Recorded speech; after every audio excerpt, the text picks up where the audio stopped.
Hola, ¿qué hay?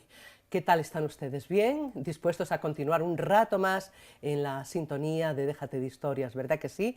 Pues ahora el tiempo es para nosotros, para nuestra historia, nuestro relato, nuestro cuento para adultos. Y buscando ese cuento y buscando esa charla que también es importante en este espacio televisivo, hoy retrocedemos al siglo XVIII. ¿Cómo se vivía entonces en nuestro Madrid, por ejemplo? ¿Cómo se relacionaban las distintas clases sociales? ¿Cuáles eran los afanes del madrileño y de la madrileña de aquel entonces?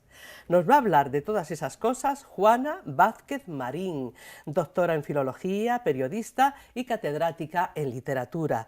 Se acaba de publicar su libro El Madrid cotidiano del siglo XVIII y ese va a ser nuestro tema en los próximos minutos.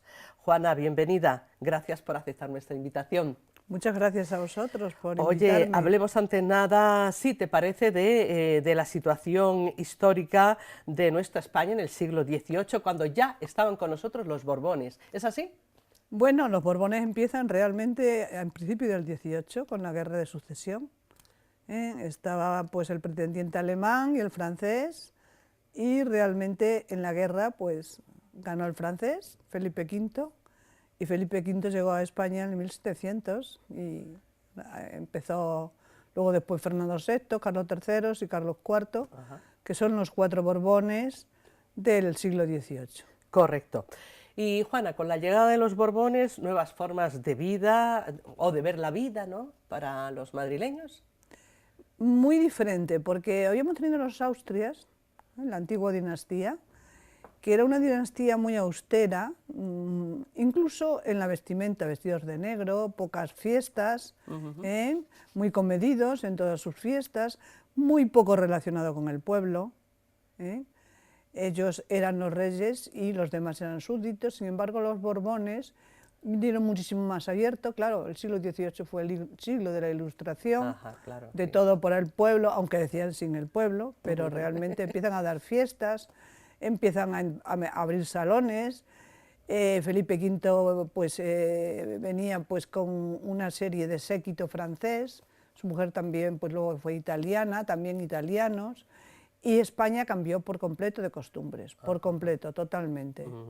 Oye, el nivel de vida de los madrileños en el siglo XVIII, bueno, a lo mejor no se puede generalizar, pero era un nivel de vida aceptable, porque en tu libro te refieres mucho pues, a fiestas, a un buen nivel de vida, a gente que vivía bastante bien, que tenía criados, en fin, que tiraba de pasta y de representación, que a lo mejor no tenían tanto dinero, ¿no? Bueno, tú sabes que todos los que hacen los cambios a lo largo de toda la historia son las élites, o las élites, depende. La Real Academia dice que se puede decir de las dos formas.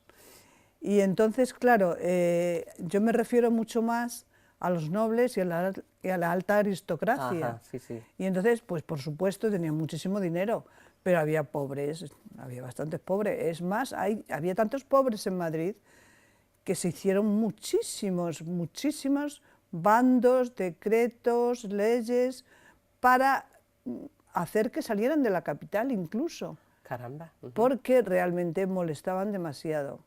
Y tenían además los mendigos, te los encontrabas en cualquier lado, y como realmente estábamos en un momento en el que, aunque la Iglesia pierde poder, pero es todavía la Iglesia, ¿no? Bueno, pues los mendigos alrededor de las iglesias, alrededor de todo lo que olía a sacristía, es que no se podía pasar. Ya, ya, ya. Y entonces los reyes estaban estaban bastante fastidiados con tantos mendigos. Oye, te refieres constantemente en el libro a los petimetres y petimetras. Esto lo hemos leído alguna vez y a lo mejor en ese momento ni siquiera nos hemos ido al diccionario para saber exactamente quiénes eran estos personajes y cómo transcurría su vida y su manera de comportarse. Bueno, es que en España las dos Españas empiezan en el 18. Mientras los Austrias, España era un imperio y realmente pues no había dos Españas, pero cuando viene la Ilustración y vienen los afrancesados, los tradicionales, que eran también aristocráticos, ¿no? Pues realmente se ríen de ellos, porque no es un siglo moralista, es un siglo que se critica como en todos los siglos, pero se critica a través de la sátira. Y entonces, como los de la alta aristocracia empiezan a vestirse a la francesa, a comprar los grandes revistas y todas esas cosas, se llaman petit maître, de pequeño maestro. Y lo empiezan a decir de forma burlesca, y luego llega un momento en que petit maître pues, se asocia ya normalmente con jóvenes ricos, con genes, con jóvenes, bueno, jóvenes y menos jóvenes, aristocráticos, pero que eran realmente afrancesados. Hablas mucho de la calle, fiestas, romerías. Ahí sí que se mezclaban pues el madrileño con posibles con el madrileño de otras clases sociales inferiores, ¿no? Se vivía mucho la calle. Pues mira, esto va cambiando a lo largo del siglo. Al principio del siglo estábamos hablando ahora de los petit maîtres, ¿no? Entonces, en los barrios que hoy se llaman Malasaña, que antes se llamaba Maravilla, y lo que se llama Lavapiés, que antes se llamaba Lavapiés, vivía la gente del pueblo.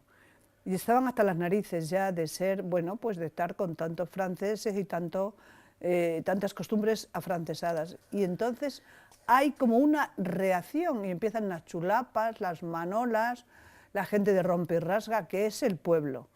Y los aristócratas al principio van a ver esas fiestas, bueno, pues una manera de divertirse, y llega un momento en que se inmiscuyen en ella e incluso se visten como las majas, aprenden a bailar el fandango, porque el fandango era algo español, sin embargo la contradanza pues venía de Francia. Y entonces ahí se mezclan las clases, pero en ese aspecto.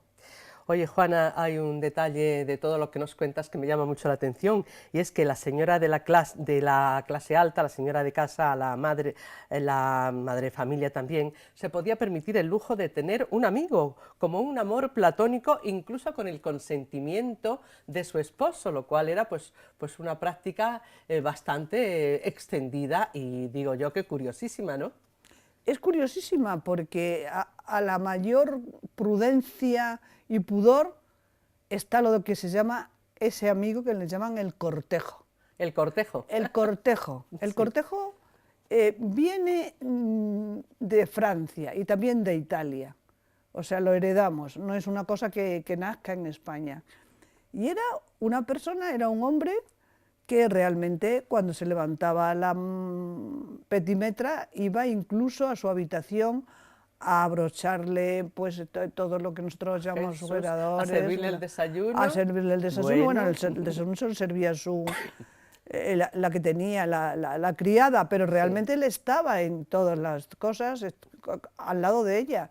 Y el marido, si no le gustaba, lo tenía que realmente consentir porque era cosa moderna, era cosa de los tiempos, era cosa de la actualidad, y claro, una persona aristocrática no podía ser algo que diríamos ahora viejuno, tenía que estar a la actualidad, y entonces en la actualidad es tener un cortejo. ¿Y vivía de gorra o no necesariamente? No, porque los cortejos normalmente también eran gente noble y tal.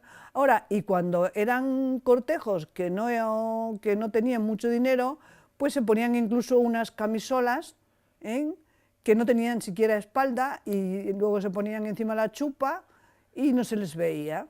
Y entonces y se metían en las berlinas, en los lados de las berlinas, para que los invitaran a comer y todas esas cosas, pero iban también vestidos como podían, también a la última y como petimetres, pero había petimetres pobres, por supuesto. Curiosos. Bueno, que no se nos coma el tiempo, vamos ya con el relato que has preparado para nuestra audiencia, así que adelante. Bueno, pues yo soy de las que me tengo que quitar las gafas para leer el cuento. Qué curioso, ¿eh? Bueno. En el cuento se titula El tiempo también envejece. Muy bien, adelante.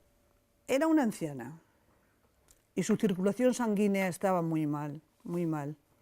Por eso el doctor, de gafas redondas y mirada ingenua, le había dicho que caminara. Ella le contestó que le resultaba tedioso pasear por su calle y por la otra, y mirar la casa de la señora Antonia, de la señora Amparo, de doña Pepa, de la señorita Mayra. El médico la había interrumpido. No, no, no, no. No debe de pasear por la calle, debe hacerlo por caminos nuevos. Y así se hará más placentero. Y además deberá caminar al menos 1 hora. Lo hará usted poco a poco. La primera semana 10 minutos, a la siguiente otros 5 y así, sucesivamente hasta la hora.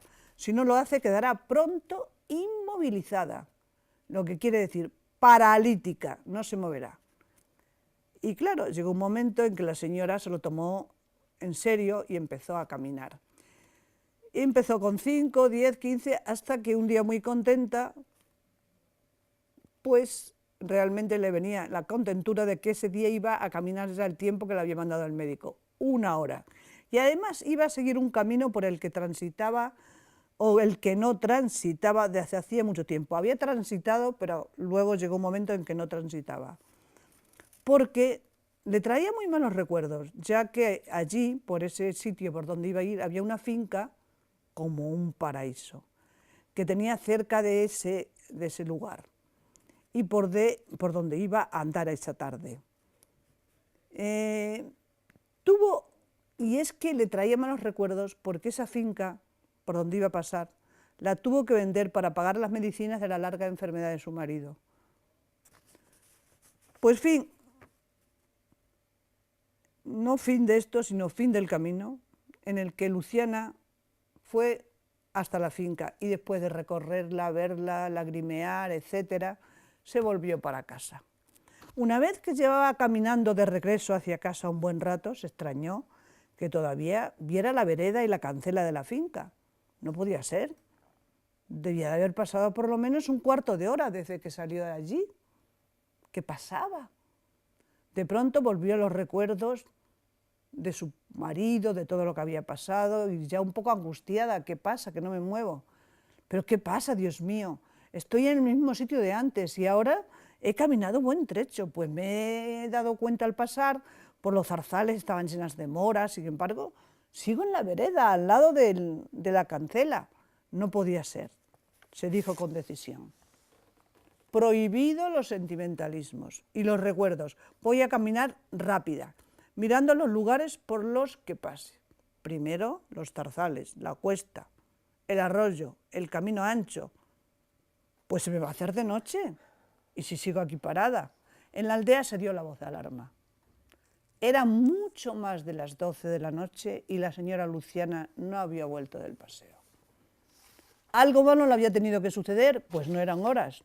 Así que una patrulla de los pocos jóvenes que quedaban en la aldea salió en su busca. Salieron todos, unos, otros, otros. Y al llegar a la finca se la encontraron al lado de la cancela. Estaba sentada en el suelo, hablando sola. Menos mal que venís, hijos míos, pues por mucho que ando, no me despego de la finca. A ver si con vosotros lo consigo. Pero, ¿usted se ha movido de aquí? Pues claro. ¿Me creéis tonta? Aunque las piernas no me funcionen muy bien, la cabeza la tengo en su sitio, como en la juventud. Y os puedo decir que he ido 3 o 4 veces hasta Las Peñas. Pero si me fijaba bien, me encontraba de nuevo al lado de la cancela. ¿Y eso? Pues no hay otra solución. Es que el tiempo también envejece. Y seguro que tiene tan mal la cabeza como muchos viejos. Eso ha sido así y es lo que ha debido pasar. Y por eso estoy aquí. Y es que tiene que estar cansado de tanto caminar. Lo estoy yo con un poco más de 1 hora, con que él caminando siempre, siempre, siempre, siempre. Nada, muchachos, el tiempo ha debido de quedarse paralítico antes que yo. Muy curioso el relato, el cuento que nos ha dejado Juana. Juana Vázquez Marín. Nos hemos quedado sin tiempo, ¿qué te parece? Hablando del tiempo. Así que recomendar a nuestros espectadores tu libro, El Madrid cotidiano del siglo XVIII, e invitarte en una próxima ocasión para que nos sigas hablando de un montón de libros que quedan aquí encima de la mesa y que ya pues no podemos comentar. ¿Te parece bien? Pues muy bien, yo pensaba que iba a ser un poco más larga. Pero fíjate que bien nos has hablado, que se nos ha ido el cuarto de hora. Vamos, se nos ha esfumado, ¿eh? Rápidamente. Claro. Hasta siempre y que tengas mucho éxito con todos tus libros y sobre todo con este tan gráfico de las cosas del siglo XVIII, de cómo se vivía en Madrid. Interesante de verdad, amigos. Claro. Muchísimas gracias por prestarnos atención también a nosotros y a nuestro programa y hasta una próxima ocasión.